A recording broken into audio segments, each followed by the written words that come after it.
Welcome to the Legends Behind the Craft podcast, where we feature top leaders in the wine and craft beverage industry with your host, Drew Hendricks. Now, let's get started with the show. Drew Thomas Hendricks here. I'm the host of the Legends Behind the Craft podcast. On this show, I talk with leaders in the wine and craft beverage industry. I am super excited for today's show. I've actually been waiting to talk to Carboy Winery for the last year. A year ago, I interviewed Ashley Leonard on the podcast from Innovent and asked her what was the most interesting wine that she's been drinking lately. And she told me Carboy's Teroldego. And since then, I've been dying to have him on the show. Before I introduce our guest today, a brief sponsor message. Today's episode, sponsored by Barrels Ahead. At Barrels Ahead, we work with you to implement a one-of-a-kind marketing strategy, one that highlights your authenticity, tells your story, and connects you with your ideal customers.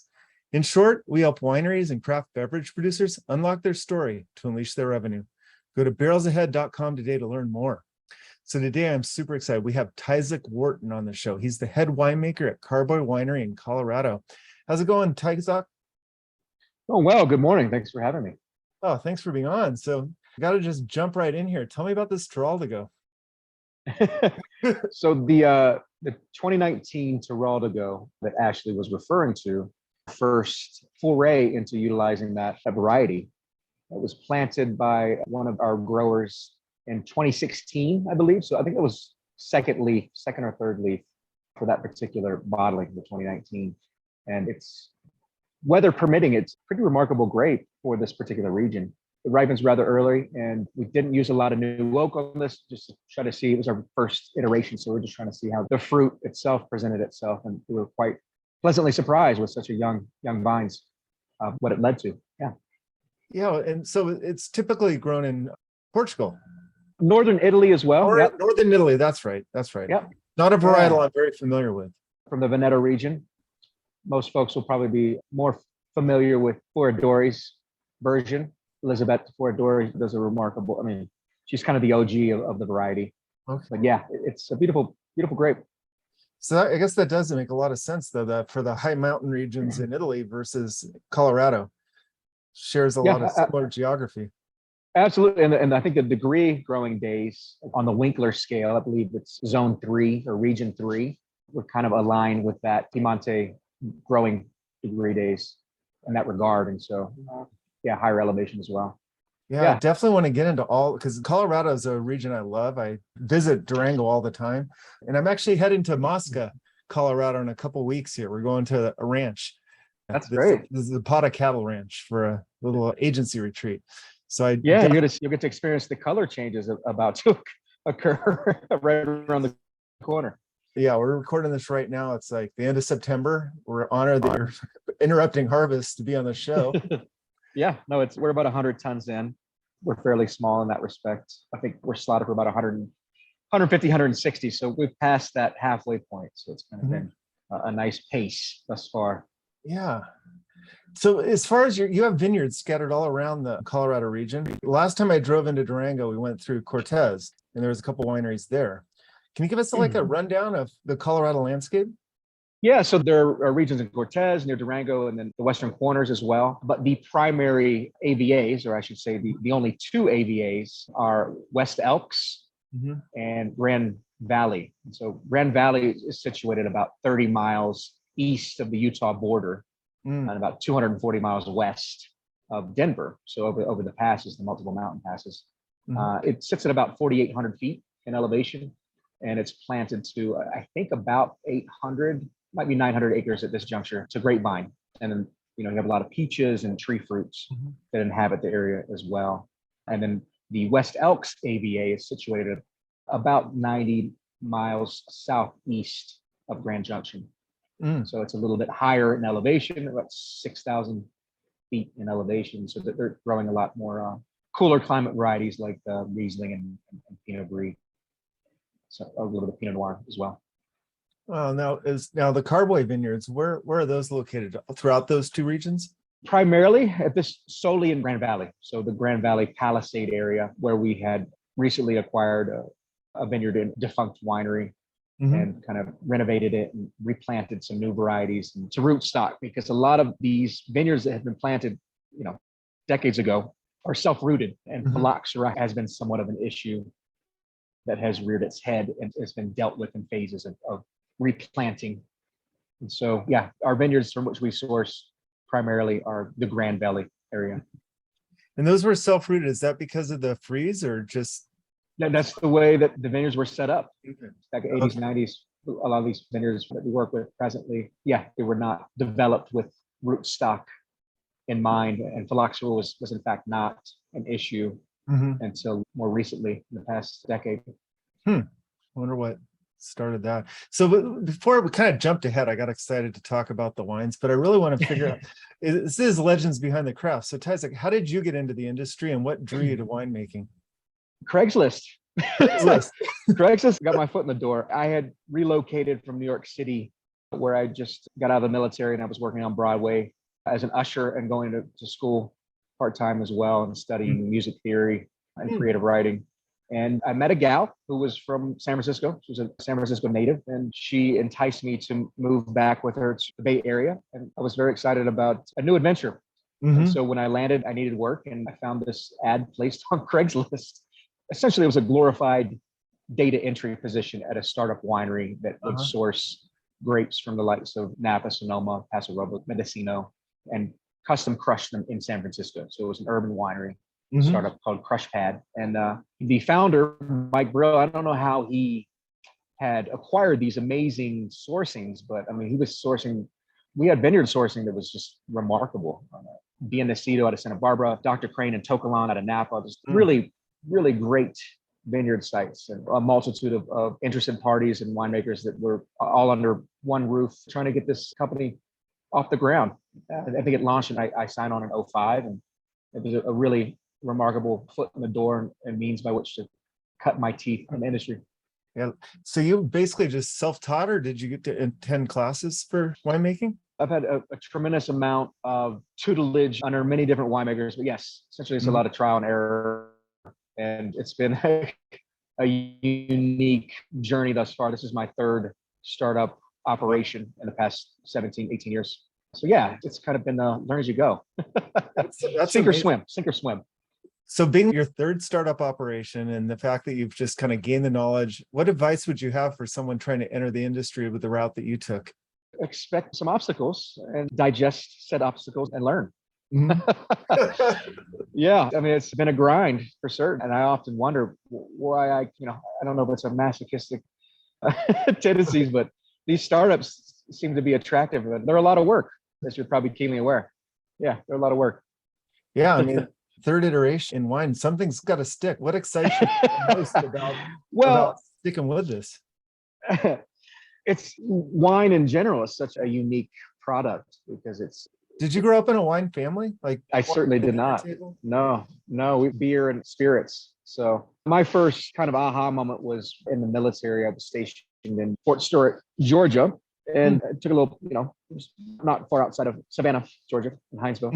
And I was in Savannah. I went to a wine bar and tasted this. I believe it was a Grenache Cabernet out of Northern California, and it was the first time that it really kind of struck a chord where I was like, oh, this can be pretty remarkable product. I was so accustomed to other booze, but it's been a wild just throwing myself into all these projects. And what drew me to Colorado is it's such a young region and certainly growing and trying to figure out what to plant and react seasonally, because frost is certainly an issue in this region. It was exciting to hop aboard something quite new, both in project and both in region itself. Yeah. So talk to me about the Carboy Winery. So Carboy launched in 2016. I was recruited to come out, and initially I was just a consultant and was going to work from San Francisco. And the project I was working on at that particular time, it started to change their business model. And instead of custom crushing in San Francisco, the idea was it was going to move to like Santa Rosa or something like that. So it was an opportunity for me to kind of make my exit. And I had been in San Francisco for about 11 years, and that was my second startup winery. And yeah, it was exciting to see that these guys were impassioned and they had already a plan in place to channel through which to sell the wine. Because I know that's, if anything I had learned in my past to, you have to be able to sell the product. You can make as much as you want, but you have to be able to sell it. So Yeah. Carboy Winery is a unique license in that it's not a regular production facility. It's called a restaurant vintner license. And so essentially a portion of the profit has to be food sales. And so all 4 of our locations have either a restaurant or kind of a smaller scale food operation attached to it. And so that was a draw to see that, okay, there was logistics in place and a means by which to sell product. And so 2016 was launched in Littleton, Colorado, 10 miles south of Denver proper, suburban area. And then we launched in 2018, a Breckenridge location, and then a couple years later, a Denver location, and then a Palisade location this past May. So it's been a lot of scaling. So that's also been a challenge, a lot of scaling of trying to figure out how those work, you know, in the midst of a pandemic, the burn rates and how many cases to allocate to which location. It's been a tricky endeavor, but it's been exciting and rewarding. Yeah, absolutely. So 4 locations in 6 years. That's pretty impressive. Yeah. And so the very first year, 2016, we were pretty much just kind of a custom crush facility in the sense, and negotiant style facility in the sense we would have stuff custom crushed elsewhere and shipped out, and we would blend them up and age them on site. That was pretty much the model for the first year. We didn't have the equipment to really process grapes at that time. And in 2017, that was our first foray into utilizing Colorado grapes from the Grand Valley, as well as West Elks. So we did experiment and try to find which growers that we wanted to establish relationships with and continue working with in the future. And so we started with, I believe it was 14 tons, 28,000 pounds of grapes that season. And this season, Colorado, we're doing 160. So we've scaled it up a bit since then. Yep. Yeah, well, tenfold in 6 years. Not too bad. It's a bit aggressive. Yeah. So making the shift from San Francisco to Colorado as far as winemaking and the style of grapes, talk to me about that. It's been challenging. There are a lot of varieties that I was not accustomed to working with, and in particular, the cold hardy hybrids that were developed in places like Cornell and the University of Minnesota. These cold hardy hybrids are remarkably different from a chemistry and analysis standpoint, and the acid to sugar ratios it takes an adjustment, I should say, to get accustomed to trying to judge when the appropriate phenolic ripeness is or when to harvest these grapes. And so that's been a really wild ride. Is trying to control the acid or trying to figure out is it the lack of acid or lack of sugar?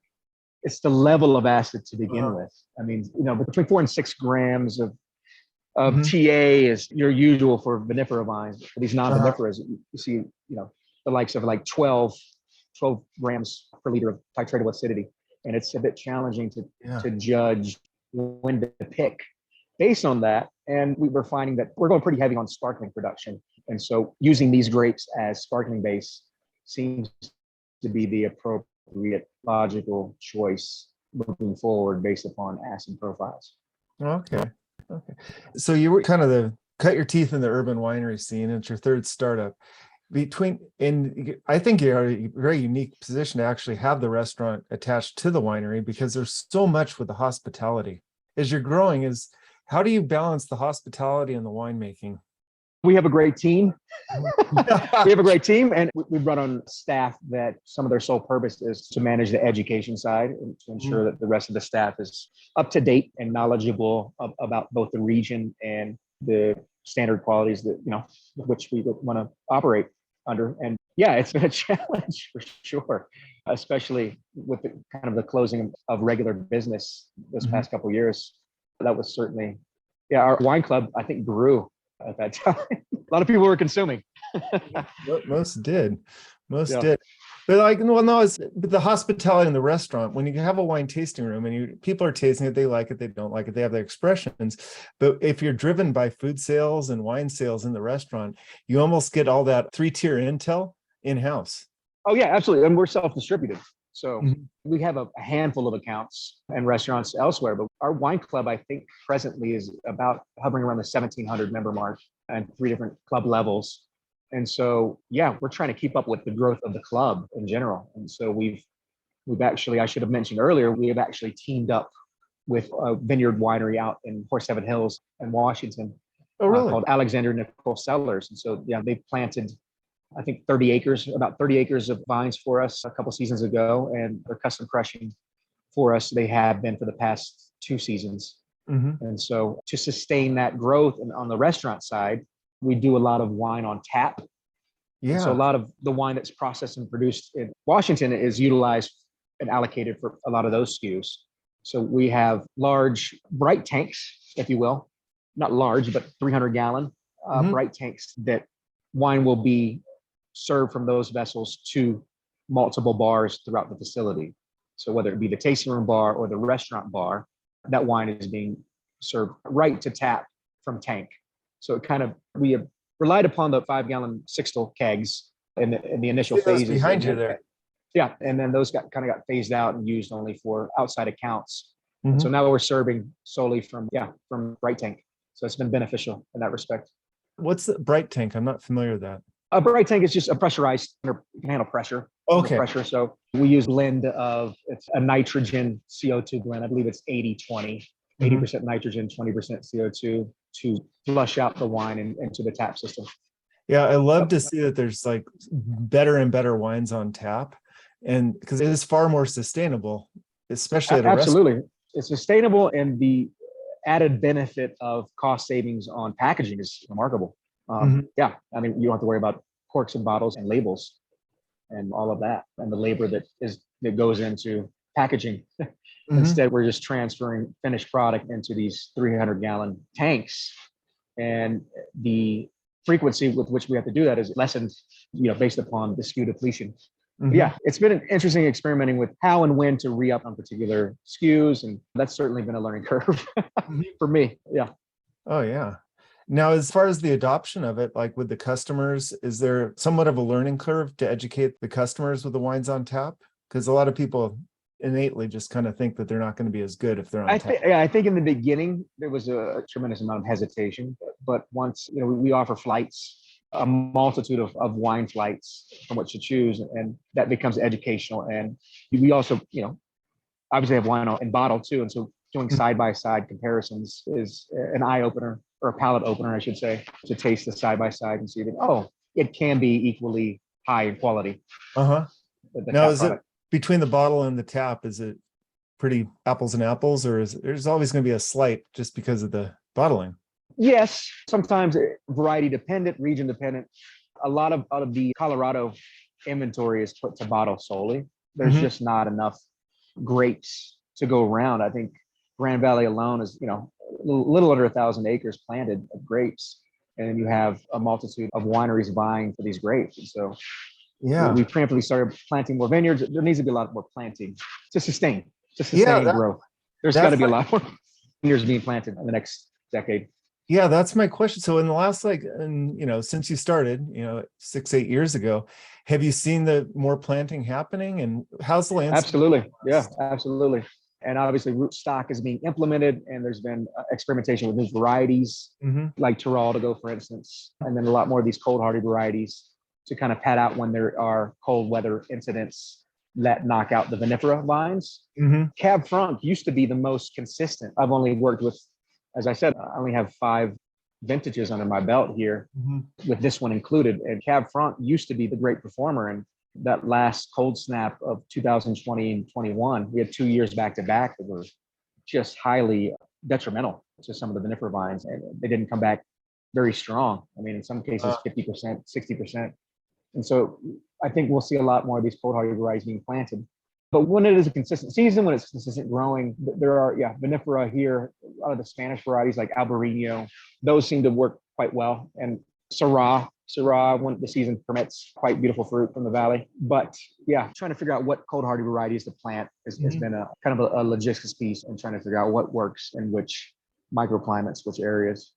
Yeah, as far as the microclimates, where is Carboy focusing going forward as far as their vineyards? Just throughout the AVAs? Or well, that's to be determined, really. We're presently just trying to, for lack of a better term, grow into our shoes. We've grown so rapidly and opened so many locations that it would be nice to come to a point where we get comfortable where we're at before we start exploring with other opportunities of planting elsewhere. So right now we have 2 vineyard sites. One is planted solely the cold hardy varieties, and the other has, that's probably a 90% vinifera, 10% cold variety mix. But yeah, it's exciting to work with varieties like Blaufränkisch and Zweigelt, Traminette, stuff that can handle a little bit colder spot. Our estate vineyard situated further west from the mouth of Dubec Canyon. Uh-huh. You have the Colorado River that cuts through the Grand Valley from east to west. And so the Book Cliff Mountains on the north bank of the river, our vineyard situated on the south, to the south of the river. And so you have that radiant heat from the mountains, and then the cooling effect of that, the wind from the Dubec Canyon, the mouth of the canyon to the east. And so we're a little bit cooler as it slopes to the west, our vineyard site. So we're trying to figure out what works better in kind of a cooler area. And so stuff like Zweigelt and Traminette, and Vignoles, Blaufränkisch, those things seem to survive a little bit more heartily in that region. Wow, no, that's interesting. Now I want to shift for a second while we still have some time, because very few wineries have I seen moved into the seltzer category, and you guys came out with a seltzer a year ago. Right, it's grown. Yeah, I've actually lost count since I've been here, but I think we're up to, I want to say 148. But I should have conducted my due diligence on a number of wineries in the region. Yeah, it's grown drastically. 140. Was that the question? I'm sorry. Well, is the question? Yeah, I'm sorry. I was talking about how you guys have moved into the seltzer category. Oh, seltzer. I thought it was very few wineries. Do I see them also doing seltzer? They'll do canned wine, but to move in. Yeah, and so the idea behind that was we had kind of a surplus of these new varieties. Aramella is a variety, I believe, was out of Cornell. Very aromatic, floral, white variety, and we had a surplus of that. And the idea was, why don't we dip our toes into that sector, that market? And so the name is indicative of that origin. The name of the line is called Cold Vines. Yeah. And so thus the cold hardy Aramella was the base for that product. We did four different flavors. But yeah, that was definitely an experience. A lot of hiccups in regard to canning and pH and sulfite and all that. It's much different beast than just throwing it in a bottle or a keg. Yeah, I love to see that. So how has that category grown for you or done for you? I'm not certain. We're still trying to, I mean, it's so new to the market. Our first production run was last year, and we pretty quickly sold out of inventory, but we haven't distributed it heavily. And we were just trying to market test it, and it seems to be doing well. So we did this last production run was significantly larger. And so I think we doubled, if not tripled, the production size. And so I think this will be our second kind of foray into testing to see how it does, to see and adjust volume of production and see if we actually want to distribute it. Yeah, for all the stuff that you've got going on, you've got to be a master of operations. And I know you're how to keep that all orchestrated. We have a great team. We certainly have a great team, but it has been, and I love the founder, but sometimes I like to think he has, I like to call it entrepreneurial Tourette's. Because all these new projects, like, hey, how about we slow down a little bit? Yeah. But no, it's been exciting. It's been exciting, and hats off to being able to sustain that kind of momentum and inertia. Sounds like you thrive in that, though. Being the third startup. Or I just simply am a glutton for punishment, I guess. Yeah. It could be one of those things. I do nod the hat to military being a driving force and being able to logistically sort out and try to strategize more efficiently. I think that had I not had some training in logistics and operations of that nature, I don't think this it would have been much more difficult. But yeah, certainly.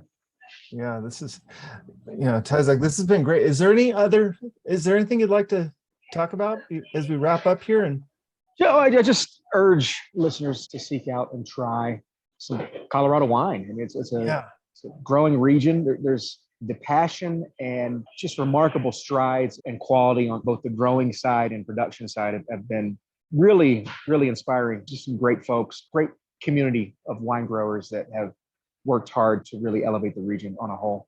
Yeah, I wish we could get more in California, but I'll be out in Colorado in a couple of weeks, and I'll certainly be drinking my share. Yeah, we'll taste through some stuff. It'll be great. Yeah, that'll be awesome. Well, Tyzok, where can people find out more about you and Carboy Winery? The website would be the easiest approach, www.carboywinery.com, and social media, Carboy Winery. Well, thank you so much. I know you're right in the midst of harvest. I'm going to get back at it. And thank you for your time. Thank you so much for joining us today.